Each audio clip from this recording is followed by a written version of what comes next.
Teachers told a simple woman to play violin as a joke, expecting her to embarrass herself in front of everyone. But when she picked up that instrument and drew the bow across the strings, their smug smiles vanished. What happened next would change everything they believed about talent, dignity, and the power of underestimating someone.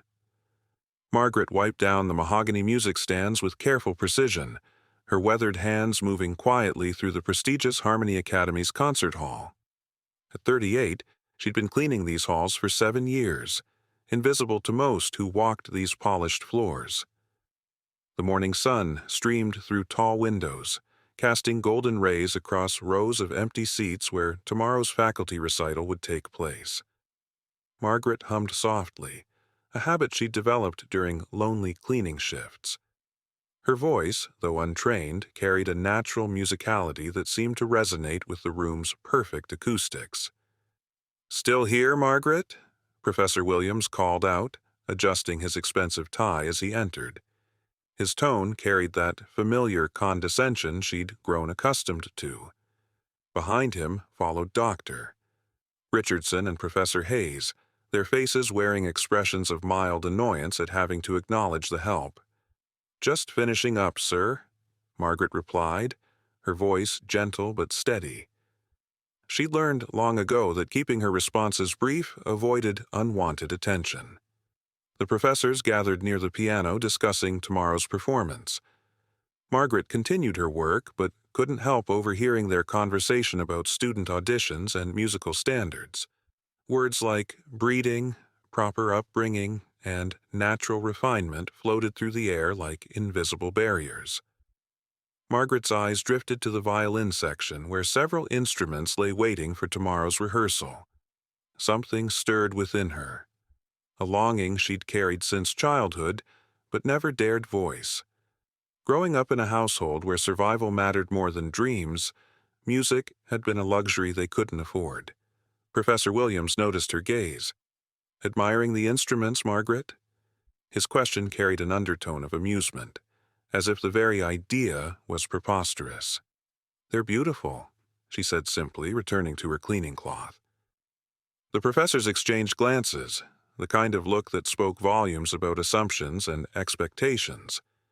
In their world, there were clear lines between those who created music and those who cleaned up after it. Margaret represented the latter, nothing more. As she gathered her supplies, Margaret felt the familiar weight of being overlooked, underestimated, dismissed. Tomorrow's recital would showcase the talents of faculty and advanced students, people deemed worthy of holding these precious instruments.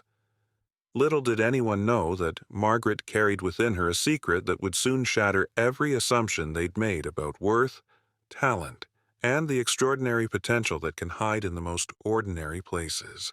The next morning arrived with typical November crispness, and Margaret entered the academy earlier than usual. Tonight's faculty recital meant extra preparation, and she wanted everything perfect. Her small apartment might be modest, but her work ethic was uncompromising. Professor Williams breezed through the main corridor, nearly bumping into Margaret as she polished the brass nameplate outside the director's office. "Careful there," he said with exaggerated patience, as if she were a child who'd wandered into adult spaces. "My apologies, Professor," Margaret replied, stepping aside with practiced grace. Dr. Richardson emerged from the faculty lounge, coffee in hand, catching the tail end of their interaction. "Margaret, dear, do make sure the concert hall is spotless tonight. We're expecting some very important donors." Her smile was the kind reserved for explaining obvious things to obviously simple people. "Of course, ma'am. Always do my best." The professors continued their conversation as if Margaret had become furniture again. "These scholarship students nowadays," Professor Hayes was saying, "half of them don't even understand proper concert etiquette. Breeding shows, you know." "Absolutely," Williams agreed. "There's something to be said for growing up with culture. You can't teach refinement. It's either in your blood or it isn't." Margaret continued her work, but their words stung more than usual. She thought of her own childhood, helping her mother clean other people's houses, watching through windows as privileged children took music lessons that cost more than her family's monthly grocery budget. Later that afternoon, during the sound check, Margaret witnessed the professor's casual cruelty toward a nervous student whose scholarship status was apparently common knowledge. Their corrections weren't just about musical technique, they were about posture, pronunciation, the right way to hold oneself in cultured society. Excellence isn't just about hitting the right notes, Professor Williams announced to the gathered students. It's about understanding the heritage, the tradition, the breeding that creates true artistry. Margaret felt something shift inside her chest. Not anger exactly, but a quiet determination she hadn't felt in years. These people had appointed themselves gatekeepers of beauty, deciding who deserved access to the transformative power of music based on circumstances of birth rather than depth of soul. As evening approached, faculty members arrived in their finest attire. The concert hall filled with patrons whose jewelry caught the stage lights like scattered stars. Margaret moved invisibly between them, ensuring water glasses were filled and programs were perfectly arranged. "Look at her," she heard one faculty wife whisper to another. "Been here for years and still doesn't understand she shouldn't be lingering during our events?" The comment hit differently tonight. Margaret realized she'd spent 7 years making herself smaller, quieter, more invisible, believing that was her place. But watching the professor's preen and posture, claiming ownership over something as universal as music, sparked something rebellious in her spirit. During intermission, as she collected empty glasses, Margaret overheard Professor Williams entertaining donors with stories about amusing interactions with staff who didn't know their place. The way he mimicked her gentle speech patterns for laughs made her stomach clench. Dr. Richardson joined the conversation, adding her own observations about simple people who thought cleaning a music hall somehow connected them to artistry. It's rather touching, really, how they romanticize what they can't understand. Margaret's hands trembled slightly as she continued her work. 7 years of kindness, diligence, and respect. And this was how they saw her, as entertainment, as proof of their own superiority. Tonight, something fundamental was crystallizing in Margaret's heart. The quiet woman who'd spent years invisible was preparing to become unforgettable. The second half of the recital showcased the Academy's finest faculty performances. Margaret stood at the back of the hall, officially there to assist with any needs, but secretly captivated by the music flowing from the stage. Each piece stirred something deep within her, memories, emotions, and knowledge she couldn't explain but felt in her bones. Professor Williams took the stage for his violin solo, a complex piece by Bach that he executed with technical precision, but somehow lacked soul. Margaret found herself internally correcting his phrasing, imagining how the melody could breathe more naturally, how the emotions could flow more authentically through the strings. The applause was enthusiastic, though Margaret noticed it carried the polite obligation of academia rather than genuine moved hearts. Professor Williams basked in the adulation, his smile wide with self-satisfaction. During the final intermission, disaster struck. The evening's concluding performer, a guest violinist from a renowned symphony, called with a family emergency. She couldn't make the performance, leaving a glaring gap in the program's finale. Panic rippled through the faculty. Dr. Richardson paced frantically while Professor Hayes suggested canceling the remainder. "We can't end on Williams' performance," someone whispered. "The donors expect a grand finale." Professor Williams, still riding high from his earlier success, suggested he could perform an encore. "Though I must say, it's rather presumptuous to fill such distinguished shoes." Margaret continued clearing glasses, but her attention was entirely on their crisis. She knew the piece the guest artist was supposed to perform, Vivaldi's Winter from the Four Seasons. She'd heard it countless times during her years here, had hummed its melodies during solitary cleaning sessions, had felt its emotional landscape map itself onto her heart. "What about asking one of the advanced students?" Dr. Richardson suggested desperately. "Absolutely not," Williams scoffed. "This audience paid for professional quality. We can't risk our reputation on student attempts." Margaret approached with her cleaning supplies, moving quietly near their huddle. Her presence went unnoticed until Professor Hayes nearly backed into her. "Margaret, for heaven's sake, we're having a crisis here." "I'm sorry," she said softly. "I heard about the missing performer. That's quite a predicament." Professor Williams turned to her with barely concealed irritation. "Yes. Well, these are the complexities of managing professional artistic events. Not something you'd understand." Something flickered in Margaret's eyes, a spark that had been building all evening. "The Vivaldi piece is quite beautiful. Such a shame the audience won't hear it tonight." The professors exchanged glances, surprised she even knew what piece was planned. Dr. Richardson's eyebrows rose slightly. "You know the repertoire? I've heard it performed here many times over the years. Always found it moving." Professor Williams let out a short laugh. "Moving, yes, though there's rather more to musical appreciation than emotional response. The technical demands alone." He trailed off, struck by what he apparently considered an amusing thought. "You know what?" His expression shifted to one of cruel entertainment. "Perhaps Margaret could fill in for our missing artist." The suggestion dripped with sarcasm, and other faculty members began to chuckle. "Oh, my!" Dr. Richardson giggled. "That's quite the solution, Williams." Professor Hayes joined the mockery. "Yes, Margaret. Why don't you show us how it's done? I'm sure our sophisticated audience would be absolutely delighted." Margaret stood quietly, her cleaning cloth still in her hands, as their laughter built around her. The moment stretched, heavy with assumption and expectation. They expected her to demur, to shuffle away embarrassed, to confirm their beliefs about her place in their world. Instead, Margaret looked up, meeting Professor Williams's mocking gaze directly. "Actually," she said with quiet dignity, "I'd be honored to try." The laughter died instantly. Silence descended on the faculty group like a heavy curtain. Professor Williams' amused expression froze mid-laugh, replaced by bewilderment. Dr. Richardson's mouth opened slightly as if she'd misheard. Professor Hayes looked around at his colleagues, waiting for someone to break the absurd tension. "I'm sorry, what?"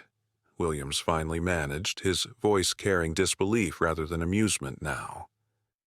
Margaret straightened her shoulders, something shifting in her posture from invisible servant to something altogether different. "You suggested I could fill in for the missing performer. I'm willing to try." "Margaret," Dr. Richardson's voice carried forced patience. "Dear, we were joking. You understand that, don't you? Playing violin requires years of training, proper instruction." "I understand it requires practice," Margaret replied calmly, "and I've had plenty of that." The professors exchanged incredulous glances. The situation had moved beyond amusing into genuinely uncomfortable territory. Their simple cleaning woman wasn't backing down from their obvious mockery. Professor Hayes stepped forward, his tone becoming patronizing. "Margaret, holding a cleaning cloth and holding a violin bow are entirely different skills. This isn't a children's game. This is professional performance." "I'm aware of the difference." Margaret's voice remained steady, but something in her eyes had changed. 7 years of condescension, dismissal, and casual cruelty had crystallized into quiet determination. Williams, sensing the situation slipping into awkwardness, decided to end it decisively. "Fine, fine. If you insist on embarrassing yourself, we'll let you." His tone turned sharp with cruel anticipation. "But when you humiliate yourself in front of our most important donors, remember, you asked for this." Word spread quickly through the faculty. Margaret's bizarre challenge became the evening's most unexpected entertainment. Professors gathered in small groups, whispering with barely contained glee about the spectacle they were about to witness. "Someone should record this," Professor Hayes murmured to a colleague. "The absurdity will be legendary." Dr. Richardson took charge of the practical arrangements, her efficiency masking barely contained excitement at the drama unfolding. "We'll announce a special surprise performance. Keep it vague until until she demonstrates her limitations." Margaret was led to a small practice room where a violin waited. The instrument seemed to glow under the soft lighting, its wood worn smooth by countless hands over decades of music making. As Margaret lifted it, something profound shifted in the room's atmosphere. Her fingers found the strings with unexpected familiarity. She adjusted the chin rest with practiced ease, tested the bow's tension with the confidence of someone who'd done this countless times before. The professors watching through the doorway began to look less certain of their entertainment. "Where exactly did you learn to hold it properly?" Williams asked, his voice losing some of its mocking edge. Margaret didn't answer immediately. Instead, she drew the bow across the strings in a simple warm-up scale. The notes that emerged weren't the scratchy, painful sounds they'd expected from a beginner. They were clear, true, resonant. Dr. Richardson's smile flickered. "That's quite good for someone without training." Margaret continued her warm-up, her movements becoming more fluid, more natural. The violin seemed to respond to her touch like it was greeting an old friend rather than meeting a stranger. "Perhaps we should reconsider," Professor Hayes whispered urgently. "If she's taken some lessons somewhere." But Margaret was already walking toward the stage, violin in hand. Her bearing transformed from invisible servant to something the professors couldn't quite categorize. The audience, unaware of the drama backstage, settled into their seats expecting the evening's planned conclusion. Instead, they were about to witness something none of them, especially the faculty, could have anticipated. Margaret stepped onto the stage, and immediately the audience sensed something different. This wasn't the polished guest artist they'd been expecting, nor was it any faculty member they recognized. Confused murmurs rippled through the hall as she positioned herself center stage. Professor Williams hastily approached the microphone. "Ladies and gentlemen, due to unexpected circumstances, we have a special surprise performance this evening."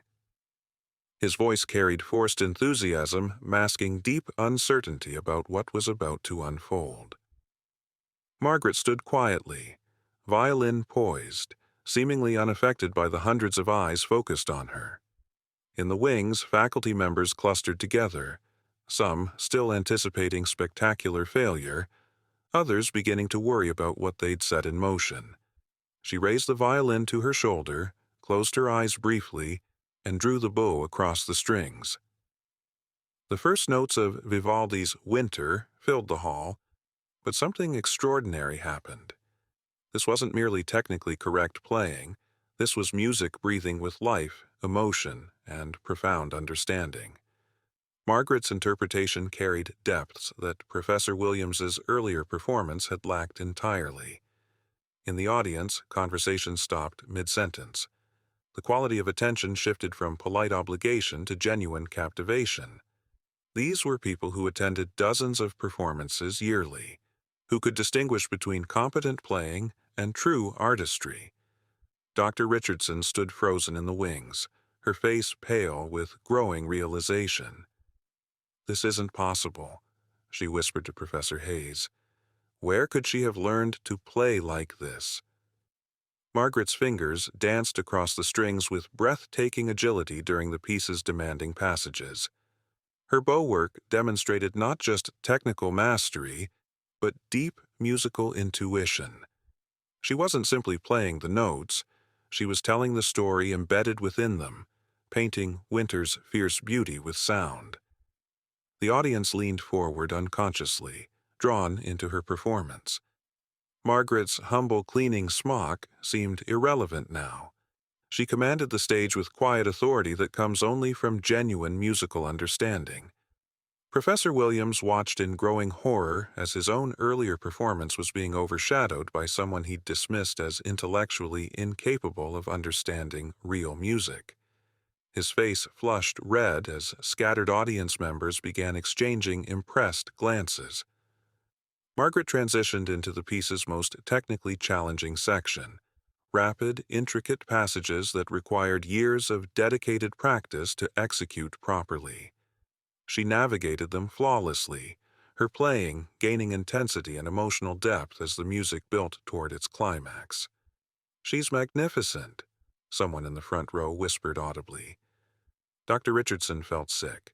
7 years of patronizing treatment, of casual dismissal, of assuming superiority based on job titles and social position, all crumbling as Margaret's bow drew music from that violin like she was conducting conversation with angels.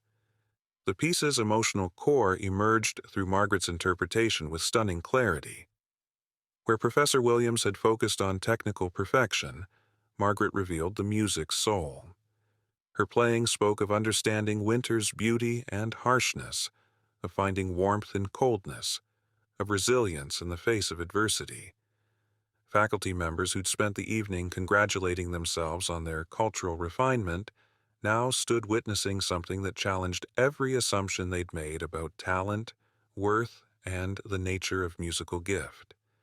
Margaret's performance wasn't just technically superior, it was revelatory. She played with the kind of emotional honesty that emerges only from genuine life experience, from understanding struggle and finding beauty despite hardship. As the piece moved toward its conclusion, the hall had become completely silent except for the violin's voice.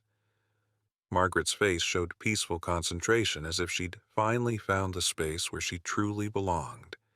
The professors who'd set this up as cruel entertainment now realized they'd orchestrated their own humiliation.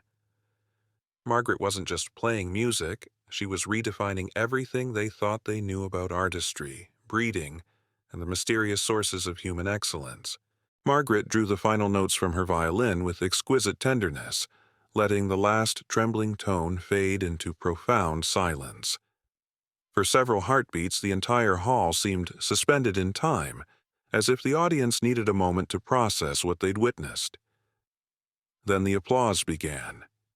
It started with one person in the front row, then spread like wildfire through the audience.